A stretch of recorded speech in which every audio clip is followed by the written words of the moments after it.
All right. I don't know what's going on with this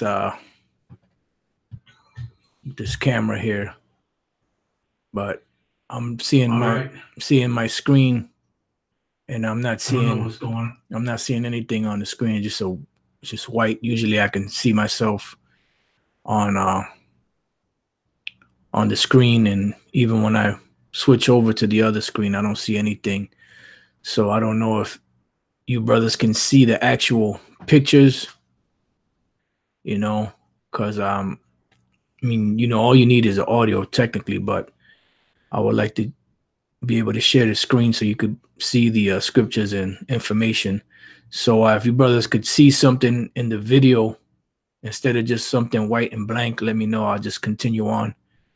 But if not, I'm gonna have to stop it again and maybe start it back up later. Yeah, okay, all right, cool. Because I'm right now I'm looking, because I have like a screen on the side on YouTube, and it's just all white. You can't see anything. So, all right, so we'll just continue on from there. All right, so I'm gonna just switch over. This is part 3 of bread, circus, and the rich. In this section, Lord's will, we're gonna deal with the rich and possibly go a little bit into the U.S. military.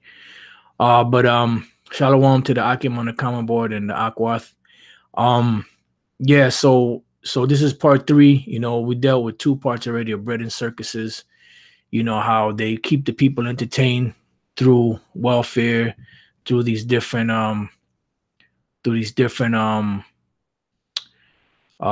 programs that they have, and these different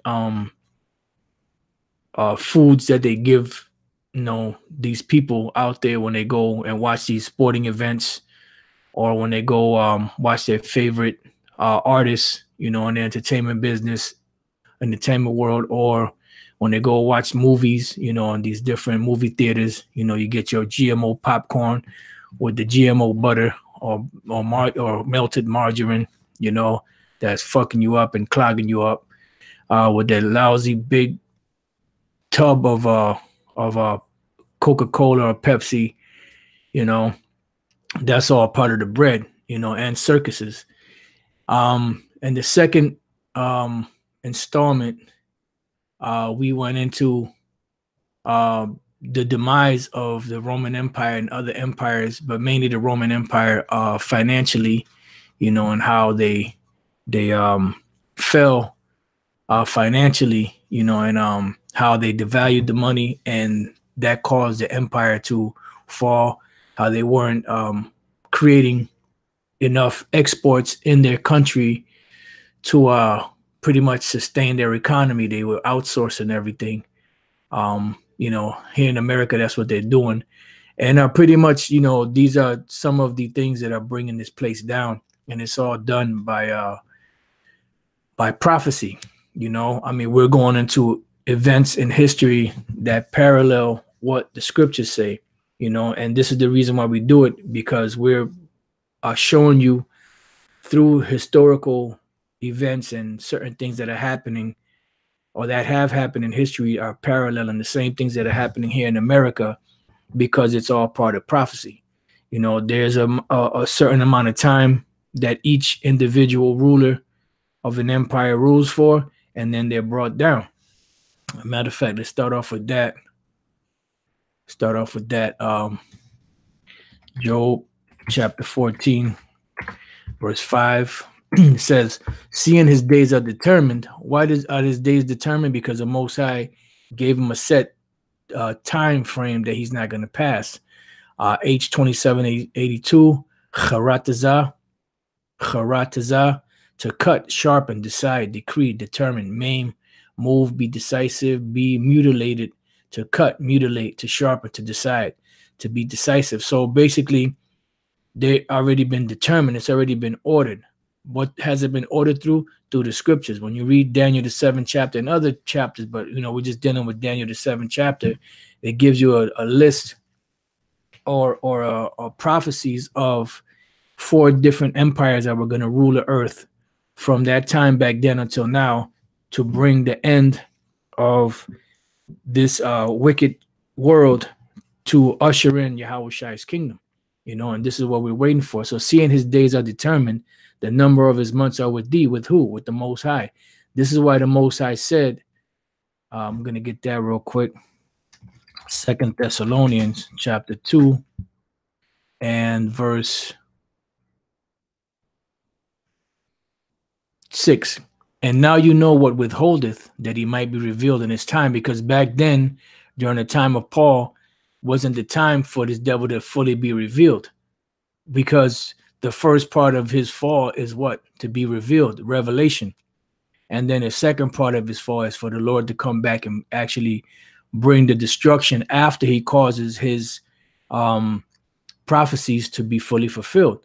So there were certain things that were withheld back then, that was because it wasn't time. It says, for the mystery of iniquity doth already work. So they were already in power. They were already working. But back then it was a mystery. There was only certain men that knew about this thing. It says, only he who now letteth will let. So who's this that only he who now letteth will let? This is the Most High. So he's allowing this devil to rule. Why? Because the Lord is allowing him to, because they are the vessels of wrath fitted to destruction. They were tailor-made for destruction. So the Lord is allowing them to fulfill their cup.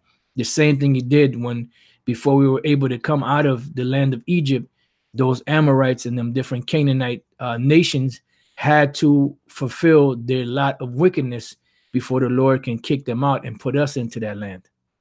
So only he who now letteth will let, until he be taken out of the way. And this is what we're waiting for. We're waiting for Esau to be taken out of the way. And because Esau is the end of the world and Jacob is the beginning of it that followeth. So it says, seeing his days are determined, the number of his months are with thee. So the Most High has a certain set limit cutoff date for this devil. And once he gets to that date, that's it. No, there's no more. There's not an extension. There's not, you know, an extension for good behavior. None of that. They're just going down.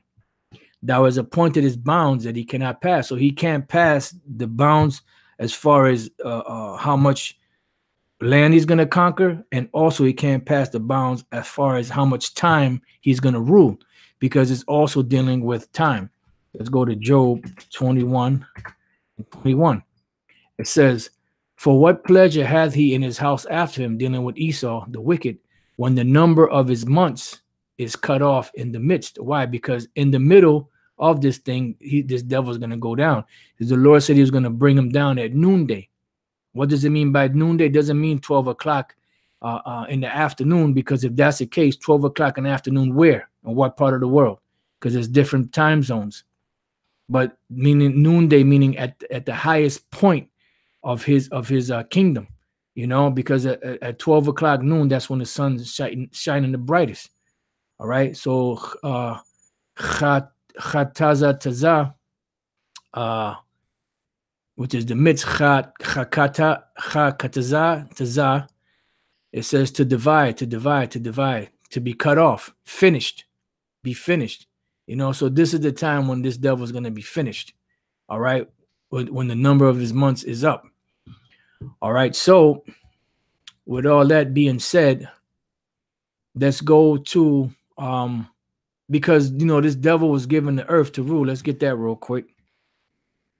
Job 9:24. It says the earth is given into the hand of the wicked. Now, who's ruling the earth? The so-called white man. So according to the Bible, who is the wicked? The wicked is Esau, the Edomites. And the Lord said that the wicked would be ruling. So by process of elimination, who's ruling? The so-called white man, because every other nation that's in power, they're following behind the policies of Esau. Because if they don't, guess what? They get taken down and the puppet gets implanted into that region or into that country that's going to benefit and do the business of the so-called international bankers. Because if not, they send out economic hitmen, and if that doesn't work, if they don't take the bribe, then they send out the jackal, and the jackal is all about assassination. Once the jackal is coming for your ass, that's your ass, you know, pretty much. So it says the earth is given into the hand of the wicked. He covereth the faces of the judges thereof. If not, where and who is he? And in getting this land, or getting the earth, they've taken resources from people wickedly, and they've become rich. They went from being criminals that were kicked out of England and sent to America, and some of them sent over to Australia, to becoming the richest people on the planet, when they were nothing but paupers at one time. All right. So this is the like they say, the ends justify the means. Well, their ends that do not really justify the means, because the way that they got the world was through deceit, through cheating, robbing, murdering, raping, so on and so forth. So now they're at the point, now they have everything, but now they have to go down and be judged for it. So what we're going to do is we're going to start going into some of these scriptures on the rich. This is Proverbs 10. My bad. Proverbs 10 and 15. It says, the rich man's wealth is a strong city. And you see that. The destruction of the poor is their poverty. So this is both parallels, both sides, the side of the rich and the side of the poor. Now, their wealth is their strong city, which that's what they have.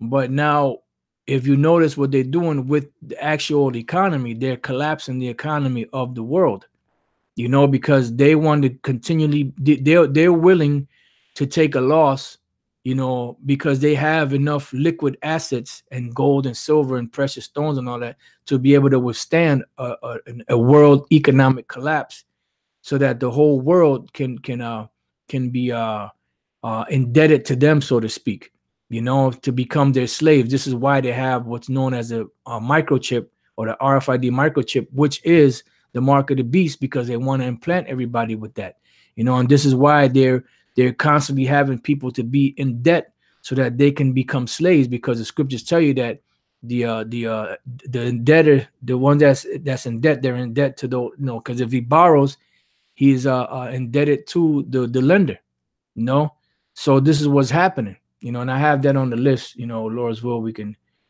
get to it, but let's read on. Matter of fact, that's it on that. So the rich man's wealth is a strong city, and their God is money. Okay, let's see. God is money, right there. And this was a quote from Heinrich. What was his name? Heinrich Heine. Money is the God of our time, and Rothschild is his prophet. So they worship money. Esau worships money. These nations worship money. The scriptures tell us that. What scripture is that? Let's see. Let's see if it comes out this way. And think of the actual quote. Okay, here we go. This is one of them. It says, "And seek not ye that what you shall eat, or what you shall drink, neither be ye of doubtful mind. For all these things do the nations of the world seek after." It says, "And your Father knoweth that you have need of these things." See, so this is talking about food. It's talking about raiment. It's talking about money, to pay your bills. The nations of the world seek after that. Why? Because that is their power. That is what they worship. It says, "But rather seek ye the kingdom of the Most High." So we're directed to seek the kingdom of the Most High, which begins with what? It begins with this knowledge. Yahweh Bashem Yahushai, definitely those names, and this knowledge is the key to the kingdom of heaven, because this knowledge, or these words, is what's building up the kingdom of heaven, because the nation of Israel is the kingdom of heaven. This is why he told those wicked Pharisees and them, he said, the kingdom of heaven is within you. What is within you? The spirit of an Israelite. And the glue to keeping this together is what? The law, statutes, and commandments, and the scriptures of the Bible. So it says, "But rather seek ye the kingdom of the Most High, and all these things shall be added unto you," because the Lord knows that we need these things. And this is the reason why we're in a low condition, because we have a lack of these resources. So the Lord is going to give us these resources if we stay faithful unto him. All right. So going back to Proverbs, let's go from there to Proverbs 13. Proverbs 13. and 7. It says, there is that maketh themselves rich. And these international bankers, boy, they are filthy rich. You know, matter of fact, if I remember, Lord's will, I'm going to go online and find out if, you know, if they have the information, how much, you know, like the Rothschilds or any of these top rich banking families, how much do they pay for like their suits, shirts, and, you know, shoes and stuff like that? You know, I mean, it's not a big deal, but it is a big deal, because if you go into the store, you're going to the store on a budget. You ain't trying to go to the store to buy a shirt for $500. You're trying to get a nice looking shirt for as inexpensive as possible. All right. It says, yet have nothing. So they're making themselves rich, but they have nothing. Why? Because they're empty. Now, on the other hand, it says the poor are rich in faith. You know, Yahushua made himself poor so that we may be able to be made rich by his sacrifice and by this knowledge. These devils, they made themselves rich, but have nothing. Why? Because those riches that they got, as it tells you in James, the 5th chapter, that those riches that they have are the cankerworm. They're a rust. You know, because the way they got it was through deceit, robbery. You know, and that's not good. All right, they're no good. They're no good. It says, there is that maketh himself rich, yet hath nothing. There is that maketh himself poor, yet hath great riches. Why? Because his knowledge is rich, and this knowledge will lead to the kingdom. The scriptures say that it is an easy thing for the Most High on a sudden to make a man rich. All right, so now let's go to the next one. The next one being Proverbs, same book, Proverbs 28 and 11. It says, the rich man is wise in his own conceit. See why? Because they're puffed up, because they, you know, you can't tell them nothing because they got everything. This is why they look down on people. They're proud. You know, it says, but the poor that hath understanding searcheth them out. And this is what's happening. We're the poor, and the Lord has given us that understanding, and we're searching them out. And this is why lessons are being done on this devil and the corruption that he's done, and the way that he's gotten his riches, and that the Most High is going to judge him. You see? So this is what's happening. So now let's go from there to the 20th verse down to the 22nd verse. A faithful man shall abound with blessings, but he that maketh haste to be rich shall not be innocent. Why is he that runneth to make haste to be rich? Why is he not going to be innocent? Well, let's go from there real quick to the Apocrypha, the book of Ecclesiasticus 27, and we're going to start off at 1. It says, many have sinned for a small matter. A matter of fact, since this other precept came to mind, let me just get it real quick before. Let's see if this is it. Okay, good, cool. It says, many have sinned for, back in Ecclesiasticus in the Apocrypha 27 and 1, many have sinned for a small matter, and he that seeketh for abundance will turn his eyes away. Will turn his eyes away from what? From the truth, from being righteous, from having true equity. Why? Because what is that? Is that Exodus the 21st chapter or the 23rd chapter? Just bear with me 1 second. Right, here we go. Exodus 23 and 2. Thou shalt not follow a multitude to do evil, neither shalt thou speak in a cause to decline after many to wrest judgment. There's another one. Let's see. Here we go. The 8th verse. And thou shalt take no gift, for the gift blindeth the wise and perverteth the words of the righteous. So if you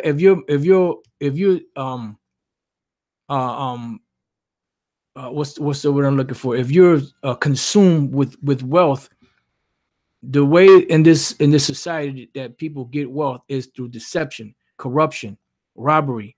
You know, so you're not gonna if you want to be rich in this society and make it in this society, you're gonna have to turn your eyes to a lot of different things. You're gonna have to turn away your eyes from judging rightly. Because if not, you're not going to make it. These people that you see out there in the entertainment business, the reason why they got what they have you know, and they're in the position that they're at is because they're willing to turn a blind eye to what's going on in the world, because they know that if they don't, they risk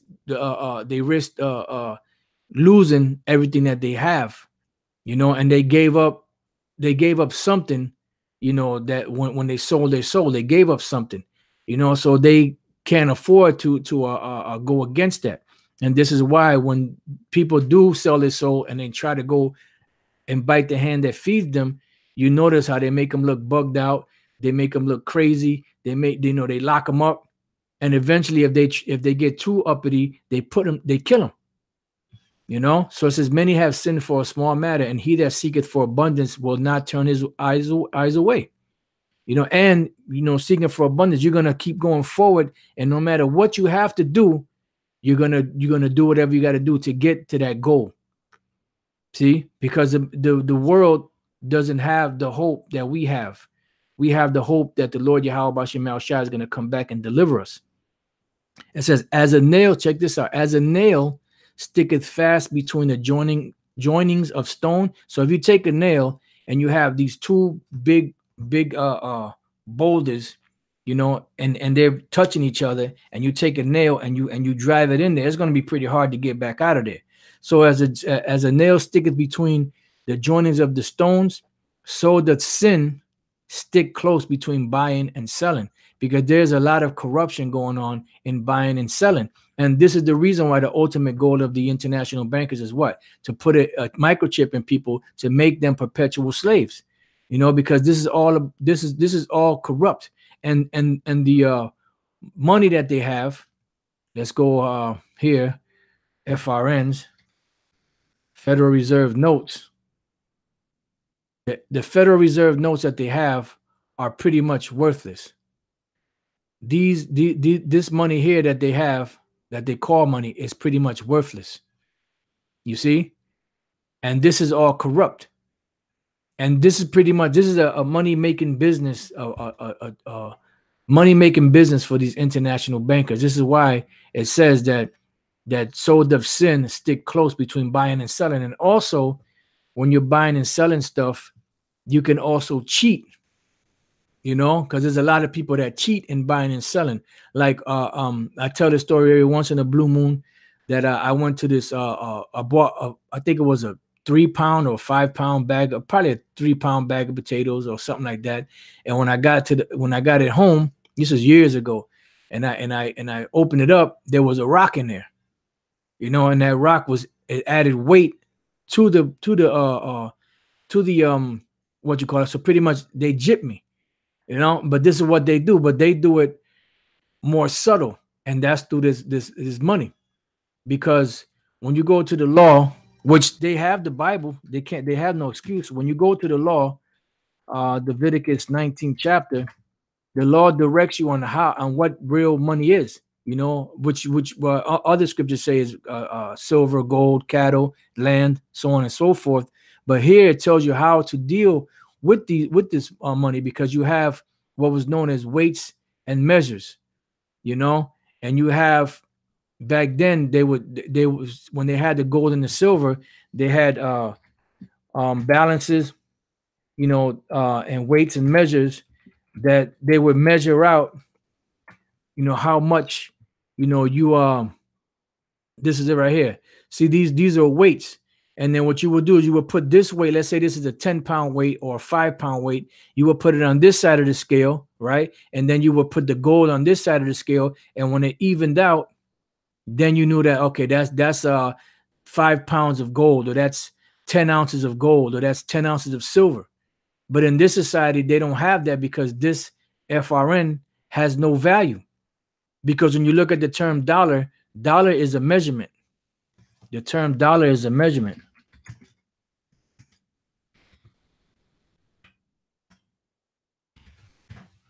The term dollar is a measurement, and I believe it's in the Constitution, it says that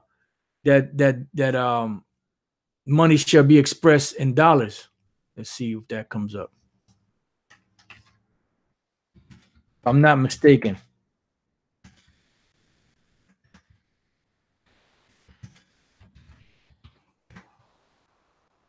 United States money is expressed in dollars, dimes, or tenths.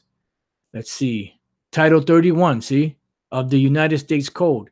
So it's Title 31, 5101, Title 31, Money and Finance, Subtitle 4, Money, and then it goes into coins, currency, and then even in the Constitution, it tells you that nothing but gold or silver coins shall be minted as money, pretty much. There's so many words.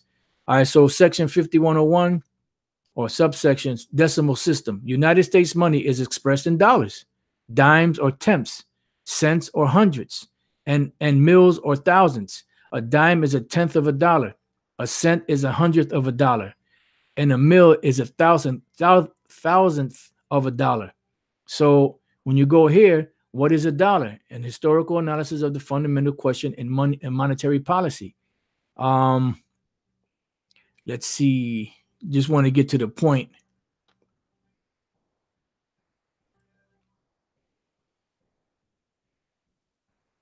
What is a dollar?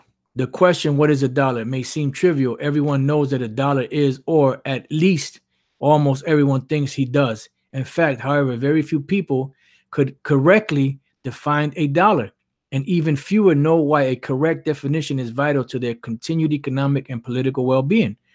Why is a correct definition of the term dollar important? The United States has highly advanced free market economy. I'm just trying to get to the point.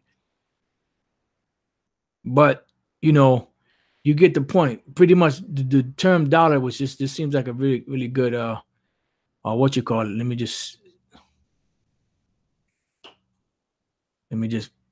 keep this. Maybe I could look into that later. And this one also. Salakia brothers, All right, so let's go back.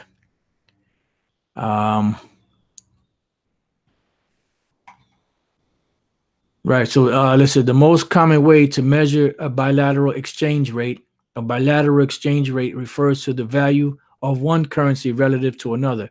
Bilateral exchanges are typically quoted against the US dollar and its most traded currency globally. See, they ain't telling you too much there. But pretty much dollar is a unit of measurement. Let's see. In addition to the dollar, and the Coinage Act officially established monetary units of mil. Yeah, you got to do the research, but pretty much a dollar is pretty much a unit of measurement. Just like you have quarts, gallons, pints, so on and so forth. And that's all a dollar is. It's just a measurement. So you have to ask yourself, a measurement of what? Well, it would be a measurement of gold or silver, because when you go to the Constitution, that's what's supposed to be, money is supposed to be expressed in. Outside of dollars, it's supposed to be only minted gold or silver coins, and that's it. All right. So now let's go back to where we left off at Leviticus 19:35. You shall do no unrighteousness in judgment, in meat yard, in weight, or in measure. And we showed you here the weights and measures and how it was supposed to go down, for the measuring of this particular money. It says, just balances, just weights, a just ephah and a just hin shall you have. I am the Lord your power, which brought you out of Egypt. But the problem is that these international bankers do not have just weights and just measures, although they have the instruction book to guide you into doing the right thing. But they're not going to do the right thing because they are the wicked. Let favor be showed to the wicked, yet will he not learn righteousness. So this is the book of Micah 6:10. It says, are there yet the treasures of wickedness in the house of the wicked? Yes, because they're still doing deceit. They're still doing wickedness. It says, and the scant measure that is abominable. And when you look up the word scant in the Hebrew, which we've done before, Rataza 1, it says leanness, scantness, wasting, leanness, wasting of disease, scantness of measure. Now let's look up the word scant so you can see that it means barely sufficient or adequate. So they just made this thing, this dollar bill, just enough to where people can buy things and think and have the illusion that they really have riches, but they don't, because this is worthless. You know, the only thing that's keeping this afloat is credit, which is the belief of the people. That's what the word credit goes back to, belief or faith. The faith of the people that believe that this is a monetary unit that measures wealth, and it's not. You know, so let's go back to here. So let's get rid of that. Back in Micah, it says, are there yet the treasures of wickedness in the house of the wicked, and the scant measure that is abominable? Because this is an abomination in the sight of the Lord, because a just balance is his delight. Shall I count them pure with the wicked balances? So if you have those wicked balances and you're not meeting it out properly to the people out there, then guess what? The Lord is going to deal with you. So this devil is an authority. He has the power. Maya Amshel Barrow said, give me control of a nation's money, and I care not who makes the laws. Why? Because he's going to use that money as fraud and deceit and to buy people. That's why the scripture says not to accept the gift, for the gift destroyeth the heart. So it says H3976, Ma'azan Yum. It says scales, balances, you know, and that would be to measure the gold or the silver or precious stones or whatever it is that you had of wealth. All right. So shall I count them pure with the wicked balances and with the bag of deceitful weights? For the rich men thereof are full of violence. And that's what they do. They're full of violence, because this is how they take stuff from people. They take it by violence. They don't judge or should I say, they don't vote for it. They take it by violence. You know, they'll give some decree, like when they came over here to the so-called islands, you know, the Caribbean islands and those different islands over there. They would come over there in the Spanish language. They'll have something that's written out, a decree. Say, look, you know, you agreed to do this and do that, and if you don't, then you will be put in slavery or you'll be put to death. Blah, blah, blah, this, that, and the other. And the people that they were speaking to, they didn't understand what they were saying, you know, because they didn't speak the Spanish language. And then once they gave the decree, they went out and executed it, and then they would do it by violence. It says, and the inhabitants thereof have spoken lies, and their tongue is deceitful in their mouth. Therefore also will I make thee sick and smiting thee and making thee desolate because of thy sins. So the Lord is going to deal with these devils the same way he dealt with the wicked Israelites that were rich and that did this wickedness to become rich. Is the same way that he's going to judge Esau, because some of these scriptures apply to Israel back then, and but the same scriptures apply to Esau today when you go to Deuteronomy, the 30th chapter and the 7th verse. All right, so let's move on. All right, so we got that. Now let's go from there. Let's go back to Proverbs 28. It says, a faithful man shall abound with blessings. That's the 20th verse. But he that maketh haste to be rich shall not be innocent. Why? Because there's going to be a lot of deceit and fraud. To have respect of persons is not good, for a piece of bread that man will transgress. He that hasteth to be rich hath an evil eye. And these devils have an evil eye, because they don't give a damn about anybody but themselves.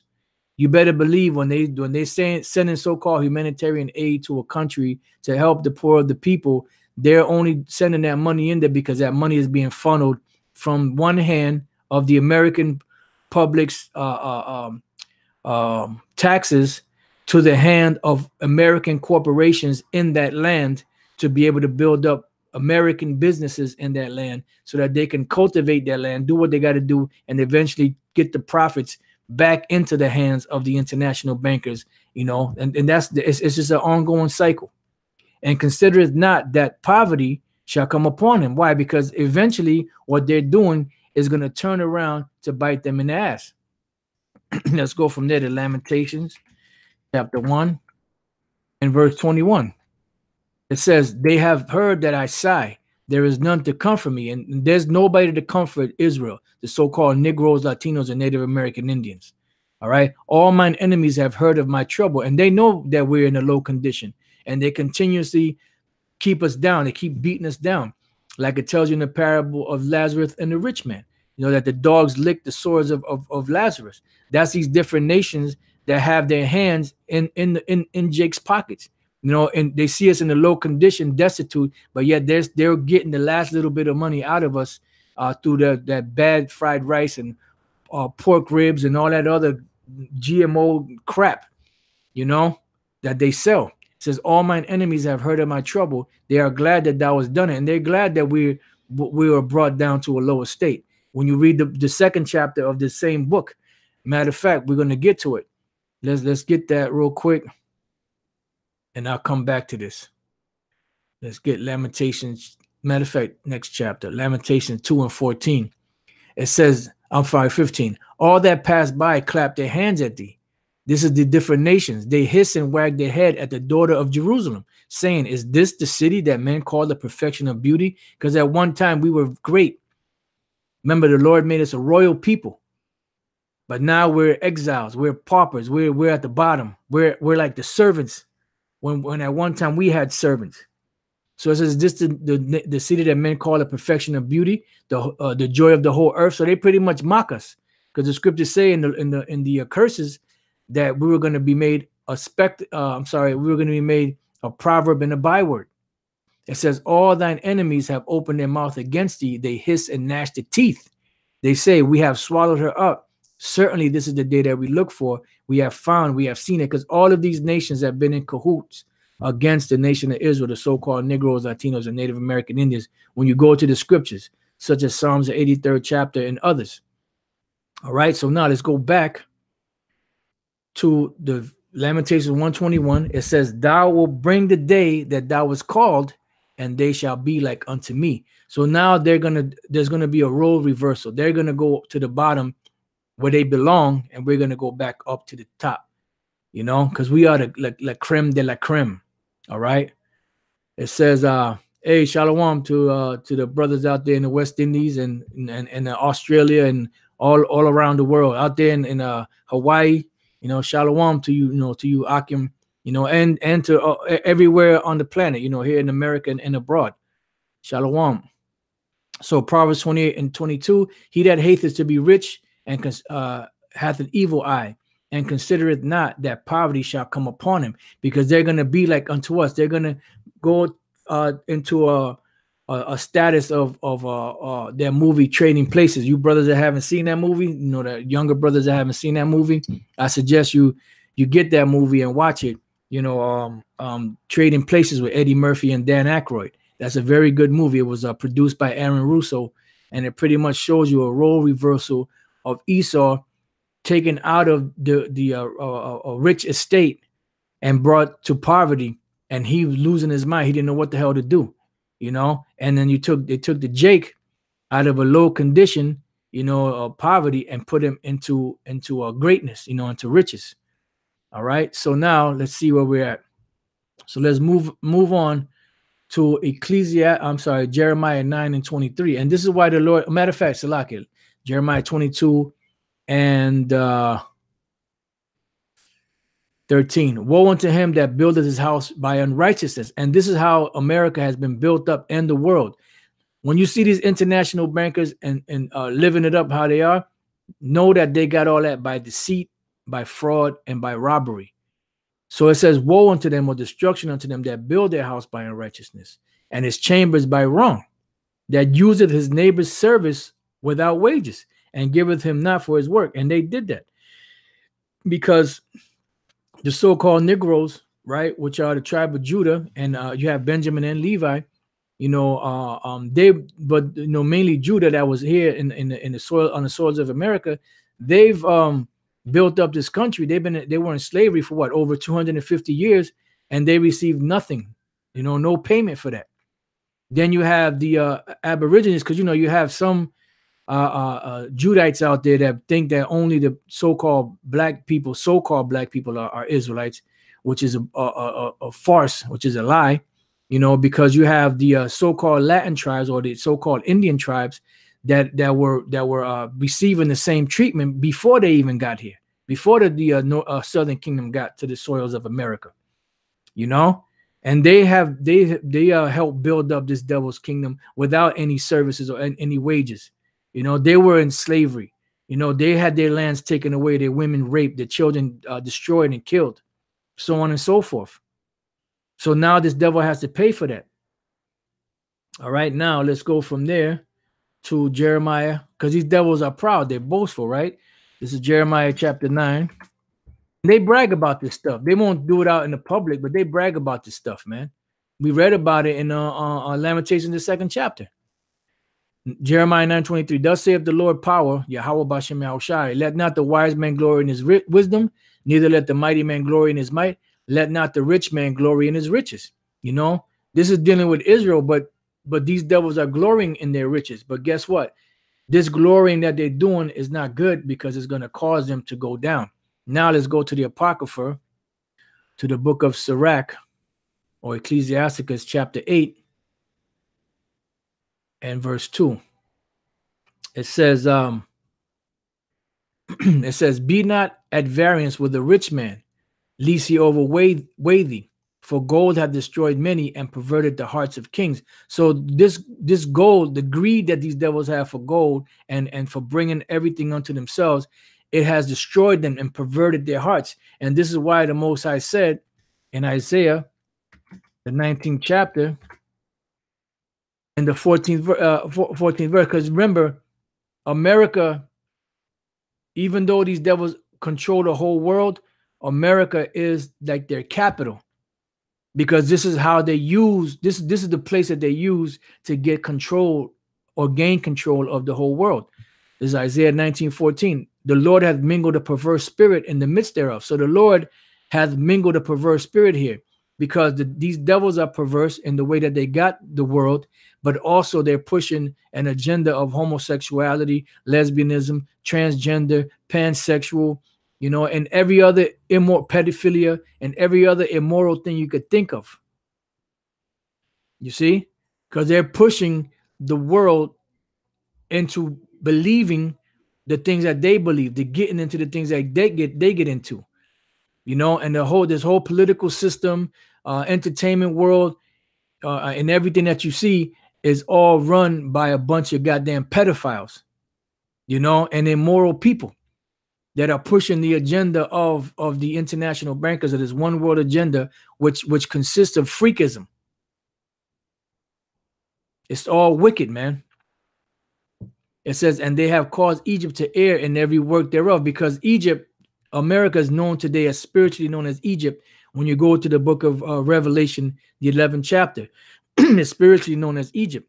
As a drunken man staggereth in his vomit. So they're so perverse that they're like drunken men staggering in their vomit. Now, you know, when a drunken man is drunk, you know, he can barely walk. But now imagine he's so fucked up that he throws up on himself and he just staggering in the vomit. He can't get up. He can't move. He can't do nothing.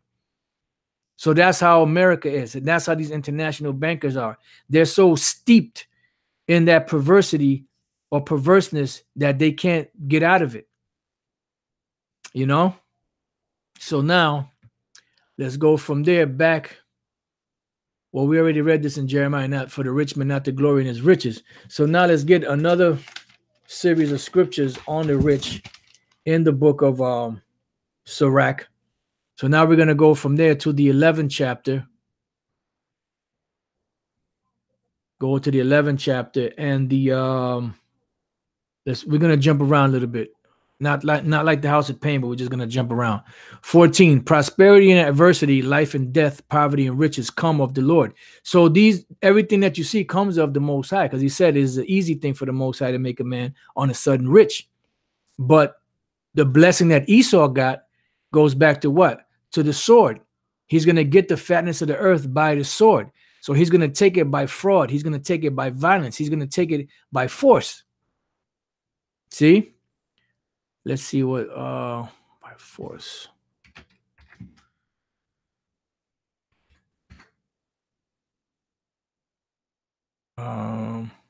There's a scripture that says so.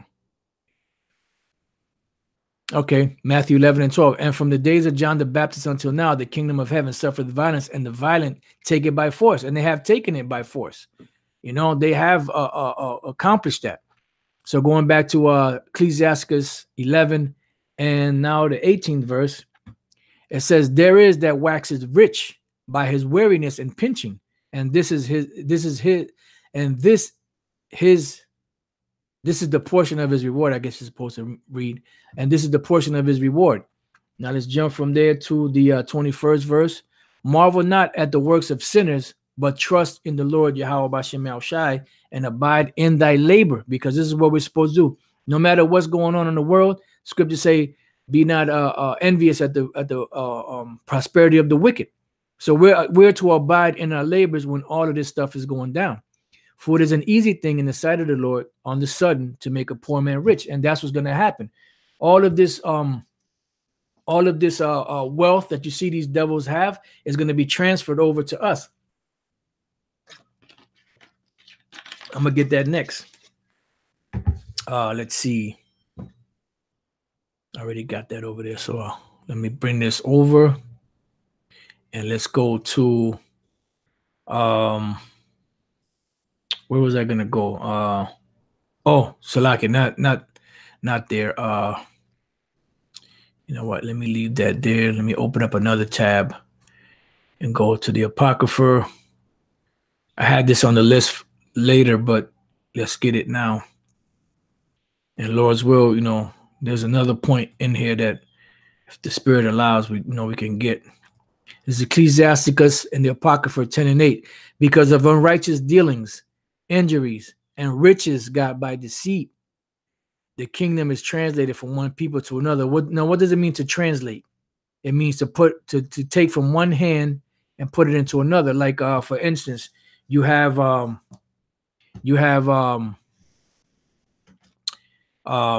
what's called the Emancipation Proclamation, which is a fancy word, and that was used by this devil Abraham Lincoln to make Jake think that they were being freed. So to them, in their mind, Emancipation Proclamation meant to be free. But no, when you look at the word emancipate, it just means pretty much to take from one hand and put into the hands of something else.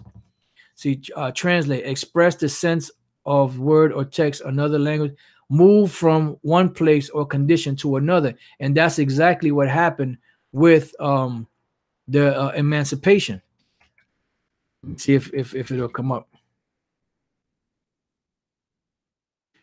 Emancipation, the fact or process of being set free from legal, social, that's bullshit, or political shit. Nope. The feeling of someone from nope, that's bullshit too. Let's see what the etim says. That's bullshit. That's how these devils get. That's how they operate, man. That's how they operate, man. Setting free, bullshit. Emancipation, man. Noun, participle, emancipate. Emancipate. Set free from control. Yeah, but this is, see, Esau, what he does, he has a play on words, because emancipate, I get, yeah, it does mean to set free from control. But they set him free from control of the slave owners in the South to the slave owners in the North through these corporations. See? So they went from being slaves in the South to slaves in the North. Let's see. Put out paternal authority over. And it also says, declare someone free, give up one's authority over. X is out, to deliver out. But what they did was they transferred from one hand, ownership of one hand, to ownership of the other hand. And that's pretty much what it is. So the word emancipation does mean to set free from control, but the way that they painted the picture was like the slaves were being freed, but they weren't. They were just being emancipated, set free from one slave owner or the hands of one slave owner to another, with the guise of them, it's seeming like they were free. And now you become free, so-called free by what's the word I'm looking for? Not by force, but by choice, right? To volunteer to be a slave. And that's what the world has now through the 13th and the 14th Amendment. See? So they're voluntary slaves. All right. Voluntary slaves. All right. So it says back in Ecclesiastes 10 and 8, because of unrighteous dealings, injuries, and riches got by deceit, the kingdom is translated or given from one people to another. You know, so it's going to go from the international banker, the banking, the ruling elite, and the other nations underneath them that are ruling, you know, up in those high statuses, to back to the people of the Lord, the Israelites. This is why, you know, I always go to the scripture, Proverbs through the Spirit, Proverbs 28 and 8. It says, he that by usury and unjust gain, and that's how they got it, because usury is what? I just had it right in the tip of my tongue. Usury is I always have a problem remembering that damn word. Usury is interest. All right. So how did they accumulate interest? By unjust gain? You got it. Where is it? Right here. These Federal Reserve notes. And this is fraud that's being committed. So he that by usury and unjust gain increases his substance, he shall gather it for him, for the Most High, that will pity the poor, because the Most High is going to pity the poor. He's going to pity us, and he's going to have these devils bring their substance to us. This is why when you read the book of Isaiah, the 60th chapter, that speaks about the nations being in captivity and our gates being open, and then bringing all of the riches of these kings and of these Gentiles from around the world. All right. So now let's go from there back to Ecclesiasticus, where we at 11. That was 21. So now let's go to the 13th chapter. Let's go to the 13th chapter and the second verse to the 8th verse. Burden not thyself above thy power while thou livest, and have no fellowship with one that is mightier and richer than thyself. For how agree the kettle and the earthen pot together? For if the one be smitten against the other, it shall be broken. The rich man hath done wrong, see, and yet he threateneth withal. Why? Because he has the authority, he has the power, he has the money. And another precept we read, not to go, pretty much go to war with the rich, or try to, get into it with the rich, because they have money and they overthrow you. So it says, the rich man hath done wrong, and yet he threateneth withal. Now I want to bring this other precept out.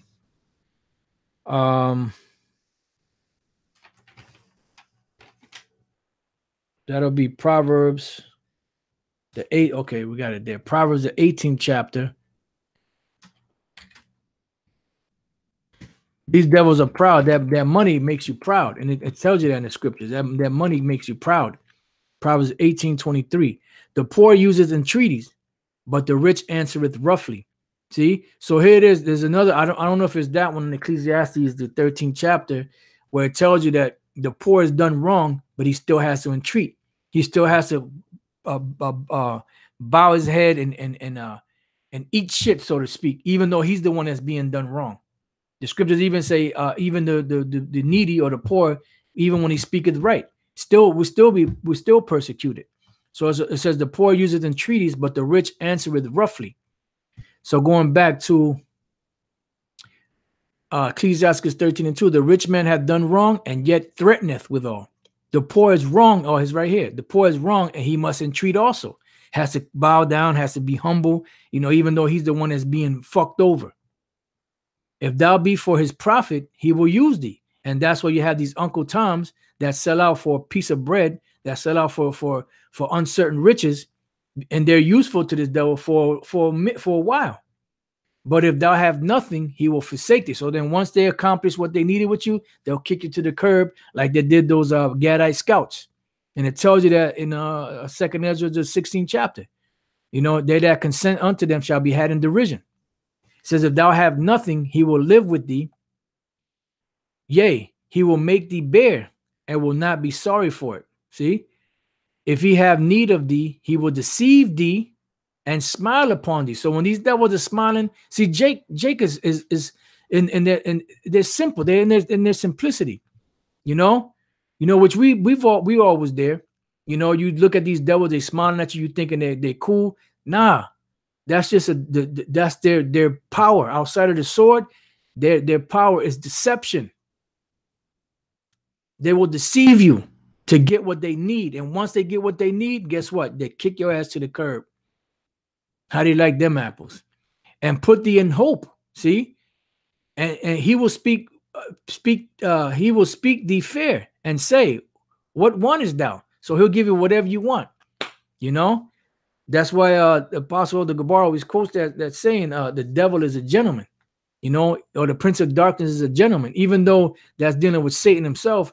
But his ministers are the same way, because they transform themselves into the ministers of light. And he will shame thee by his meats until he have drawn thee dry twice or thrice. And at the last, he will laugh thee to scorn afterward. See, so they look, they're acting like they're your buddy.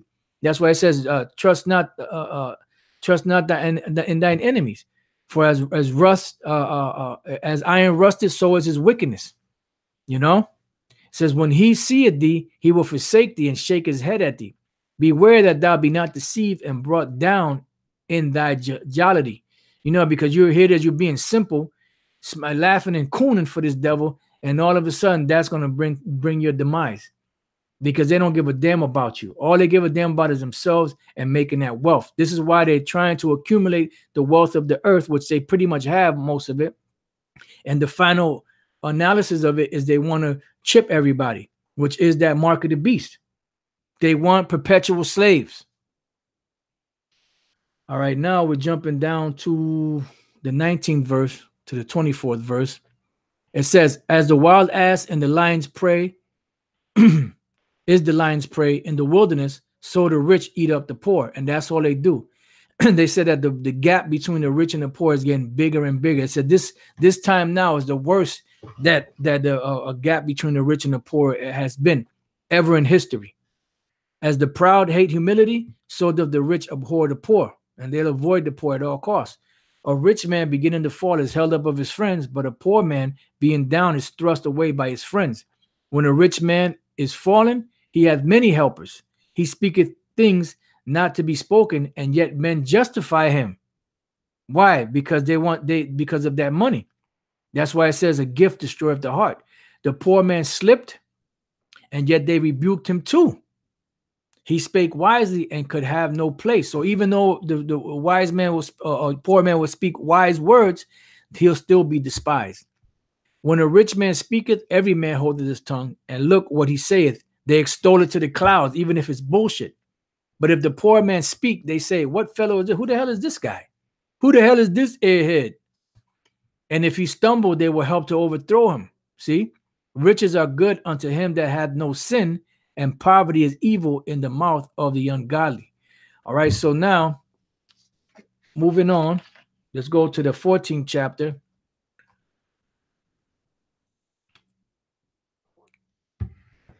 You know, I mean, you pretty much get the idea. I got, let's see.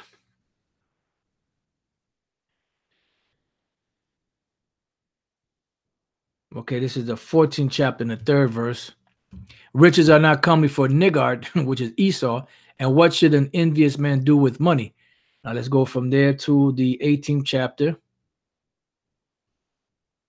and the 25th verse.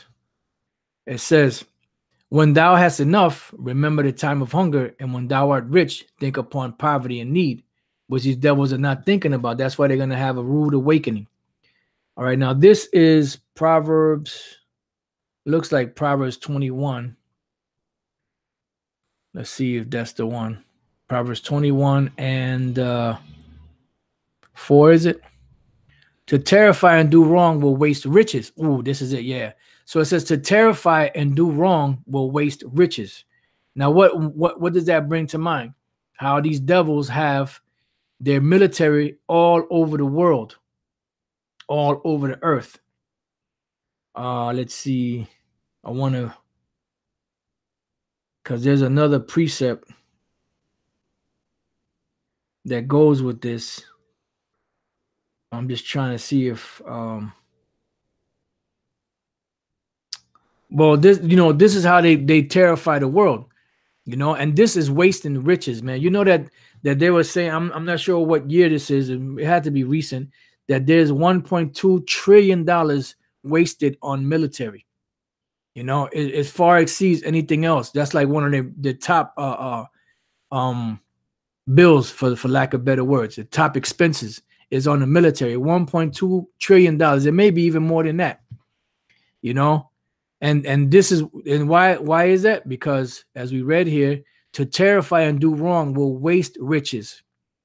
Even though it's FRNs, but to the people it's supposed to be riches. It's supposed to be backed by gold.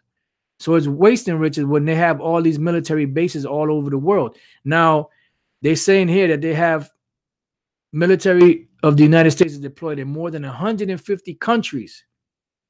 That's an empire around the world with approximately 170,000 of its active duty personnel serving outside the United States and its territories. And that's just an estimate. It's probably a whole lot more than that. It says approximately. It's probably more than that. All right. And then they give you all the different countries where they have these different military bases. Now, for the most part, they're saying there's 800 pretty much on the books. About 800 or so, maybe a little more than that, military bases around the world. Some are estimating it. I believe Ron Paul said over 900. And somebody else, I forget who it was, said they have over 1,000 military bases around the world. But those military bases around the world that you don't hear about, that's where they're doing all their dirt, dealing drugs and, on the black market and, just doing all type of wickedness, So let's go back here. Ecclesiastes 21:4, to terrify and do wrong will waste riches. And this is why they're wasting the riches. Thus, the house of proud men shall be made desolate. And this is why the house of the proud men shall be made desolate. And let's see what the 22nd chapter, because I got a couple more other scriptures I want to get to before closing out the lesson, Lord's will. But I have 1, 2, 3, 4, 5, 6 more here. And I may skip over some of these. Let's see what this one says. 22 and 3. All right, that's not the right one. I must have wrote down the wrong scripture there. Okay, let's skip that one. Let's go to 25 to see what that says.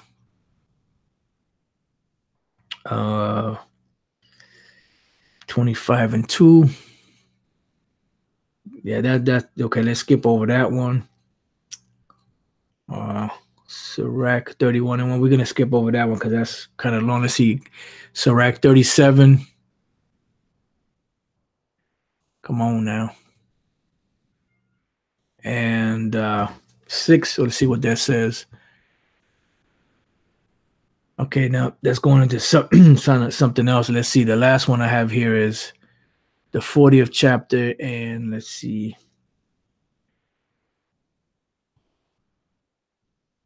All right, Ecclesiastes 40 and 26. Riches and strength lift up the heart, but the fear of the Lord is above them both. There is no want in the fear of the Lord, and it needeth not to seek help. So riches and strength lift up the heart, and this is why these devils are so proud. Because like they said, there's no bands in their death. They don't have problems like everybody else has problems, because they can solve their problems through what? Through their liquid assets. So now let's jump from there to Proverbs 22 and 7, which brothers already put up on the comment board. It says, the rich ruleth over the poor, and the borrower is servant over the lender. And that's so true. You could just look around in the world today and you could see that. Let's jump from there to Zechariah 11 and 5. Zechariah 11 and 5. It says, whose possessors slay them and hold themselves not guilty. And they that sell them say, blessed be the Lord, for I am rich, and their own shepherds pity them not. Because through the act of slavery and modern day slavery, which this is still actual slavery, but this contractual slaves, they're getting paid, man. They're getting paid. They're getting paid. These devils are getting paid. So it says that the possessors, which is who? Esau, they possess us, but they hold themselves not guilty. And all this wickedness they're doing, they still don't hold themselves guilty. This is why it says that after the devastation, when these devils are in those bunkers, they're not going to repent of their murders and of their evil wickedness and of the worshiping of devils and sorcery and all that shit. Because they're thinking, their mentality is, okay, now we're going to rebuild again once the smoke clears. But no, it's going to be over for you devils. Now let's go from there to Luke, the 12th chapter. But this is Esau's mentality. Luke 12, even though this parable is dealing with Yahushua said this parable about a rich man in Israel, you know, using it as for a rich man in Israel, but this applies to Esau. This is Luke 12 and 16. It says, and he spake a parable unto them, saying, the ground of a certain rich man, which today would be Esau, you know, brought forth plentifully. And he thought within himself, saying, what shall I do? Because I have no room where to bestow my fruits. He has so much shit that he was running out of room where to store it. Right? And he said, this will I do. I will pull down my barns and build greater. And there will I bestow all my fruits and my goods, making room for his riches. Right? And I will say to my soul, soul, thou hast much goods laid up for many years. Take thine ease, eat, drink, and be merry, because that's what these devils have done. They've accumulated all his wealth so that they can sit back and enjoy it while the world is in total turmoil, chaos, and eventually become their slaves perpetually through the microchip, which is the mark of the beast. But the Most High said unto him, thou fool, this night thy soul shall be required of thee. Then whose shall those things be which thou hast provided? So now this was dealing with a man that was going to be put to death. But if you look at it spiritually, these devils are going to be put down. So they're going to be like they're dead.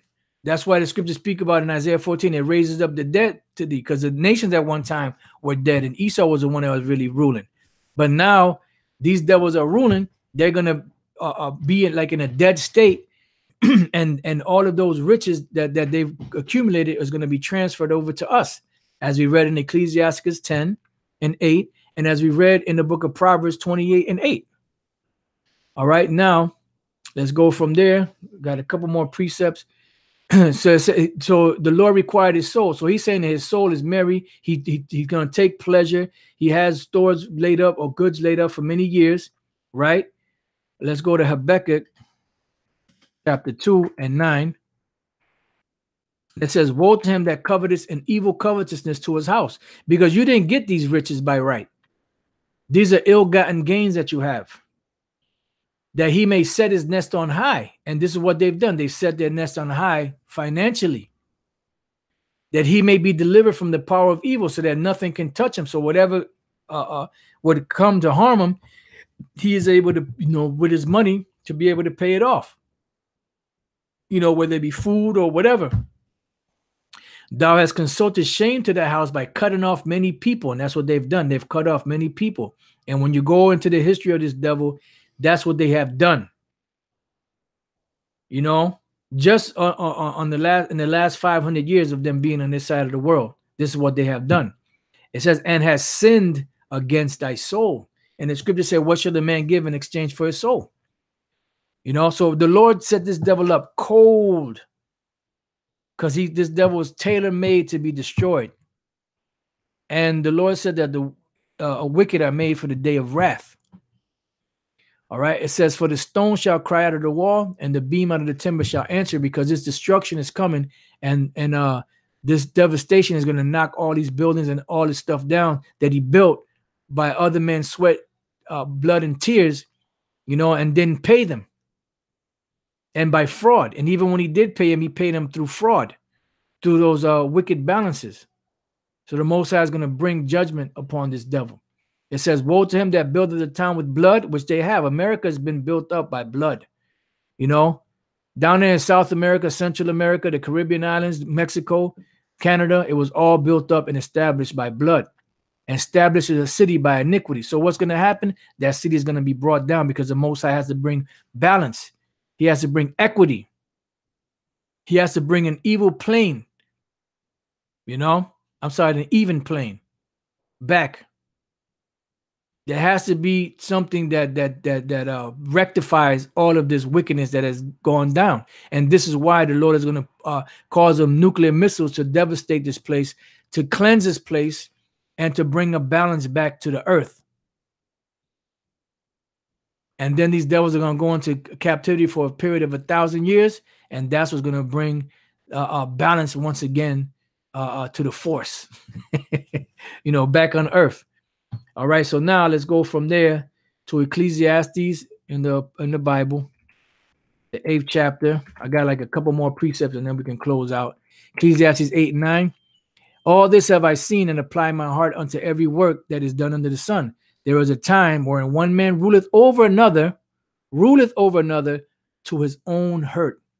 And why? Because when you go back to the law, which they claim that they believe in and they claim they uphold, and God we trust, Exodus 21:16, and he that stealeth a man, which they did, and selleth him, which they did, or if he be found in his hand, which we are, he shall surely be put to death. So this is the ultimate penalty for it. That's why after a period of 1,000 years in Obadiah, the 1st chapter, which is 1 chapter long, the final analysis of Esau after they go into slavery is to be burnt up. Every last one of them. All right. So now let's go from there to Proverbs 22 and 16. It says, he that oppresseth the poor to increase his riches, and he that giveth to the rich shall surely come to want. Because they're going to go from the rich to paupers, from prosperity to poverty.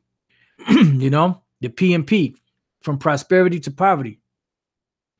You know. All right, so now from there, let's go to Isaiah 33 and 1. Like I said, we're almost done here. Isaiah 33 and 1. Woe to thee that spoilest, which what does the word spoil mean? It means to rob. And thou was not spoiled, because nobody spoiled this devil. He's the one that's going around the world spoiling people, robbing people. And dealeth treacherously, and he's been dealing treacherously, and they dealt not treacherously with thee. Because on a whole, these nations just want to be left alone. They just want to relax. They just want to enjoy their land. They want to enjoy their people. This devil is the one that's all over the earth causing all this confusion and mayhem, because he's the devil, man. That's why he got to be put down. What else can you do with the devil but put him down? Because these nations, they were all calm until this devil got up in there. He's that shit disturber. It says, when thou shalt cease to spoil, thou shalt be spoiled. And they're at the point where they're about to cease to spoil. You know, the last thing they want is to chip everybody, and then they'll be done with it.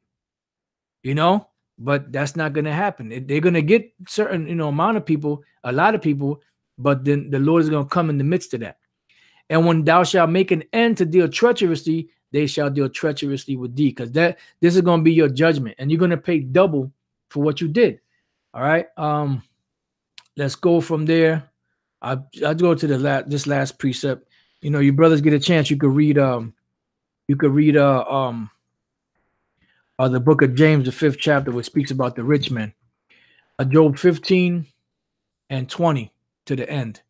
It says, the wicked man travaileth with pain all his days, and the number of his years is hidden to the oppressor. See? A dreadful sound, and the number of the years is hidden to the oppressor, because they don't know when they're going down. They have an idea, they have a clue, they kind of know, but then again, they don't know, because their pride and them demons lie to them, and it blocks it out of their mind. A dreadful sound is in his ears. And prosperity, the destroyer shall come upon him. So who's the destroyer? Yahushai. And they're in their prosperity. So Yahushai is about to come and destroy this devil. He believeth not that he shall return out of darkness. Yeah, they're thinking that they're going to continuously have the world in darkness. That's why they have that movie called Dark City. They believe that they're not gonna come out of that darkness, that the whole world is gonna always be at their beck and call. And he is waited for of the sword. So he is waited for of the sword. Yahushua said, think not that I am come to send peace on earth. I came not to send peace, but a sword. So destruction is coming. He wandereth abroad for bread, saying, where is it? He knoweth that the day of darkness is ready at his hand. So they know, but then sometimes them demons and their pride blind them. But they know something is coming, and this is why they're preparing what they're preparing. This is why they're trying their best to stop this word from going out. They're trying to throw dirt on us so that people won't believe this truth. But you know what? You can't deceive the elect, because they are the elect. The only ones you will deceive is the non-elect, the 2/3. And that's really the only thing that matters is Israel. These other nations don't matter. Them nations don't believe, fuck them. You know? It says, trouble and anguish shall make him afraid. Matter of fact, before I read on, brother, the Most High is your pa. Ecclesiasticus 21:8. He that buildeth his house with other men's money, beautiful, is like one that gathereth himself stones for the tomb of his burial. And you know, to water to you, brothers, for putting up precepts. Just I had so many precepts written down. Wanted to try to get through most, or at least most of them. Job 15:24. Trouble and anguish shall make him afraid, and that's what's happening. They shall prevail against him as a king ready to the battle. For he stretcheth out his hand against the Most High and strengtheneth himself against the Almighty. That's why they have space programs, Star Wars program. They're trying to strengthen himself against the Most High and Yahweh Shai and the angels. He runneth upon him, even on his neck, upon the thick bowses of his bucklers, because he covereth his face with his fatness and maketh collops of fat on his flanks, because they have more than hearts can wish. So they're engulfed in this wickedness. And he dwelleth in desolate cities and in houses which no man inhabiteth, which are ready to become heaps. You know, it says he shall not be rich, neither shall his substance continue, neither shall he prolong the perfection thereof upon the earth, because the Lord is going to take him down. Isaiah 14, it says, let them not fill the face of the earth with cities. He shall not depart of the darkness. The flame shall dry up his branches, because his new world agenda, his one world agenda, is going to be devastated and destroyed by these missiles. And by the breath of his mouth shall he go away. Let not him that is deceived trust in vanity, for vanity shall be his recompense. So you did wickedness in the earth, and wickedness shall be your recompense, your payback. It shall be accomplished before his time. See, because he plans on going on forever. It tells you in Psalms 49 that the thoughts of their heart is that they shall continue forever, and their houses to all generations. It says, and his branch shall not be green. See, because now the blessing of the sword, as the Apostle Elder Gabar has been going into lately a lot, is going to be taken back by Yahweh Shai. Says he shall shake off his unripe grape as the vine, and shall cast off his flower as the olive. It says, for the congregation of hypocrites shall be desolate, and fire shall consume the tabernacles of bribery. So this place is a tabernacle of bribery. It's going to be destroyed. This is dealing with these churches also, but as a whole, this is dealing with America. They conceive mischief and bring forth vanity, and their belly prepareth deceit. But guess what? They're going to be brought down for their wickedness. So this has been the last in the series of Bread and Circus and the Rich. This is part 3. With that, I hope you brothers have been edified. Until the next time I say Shalom.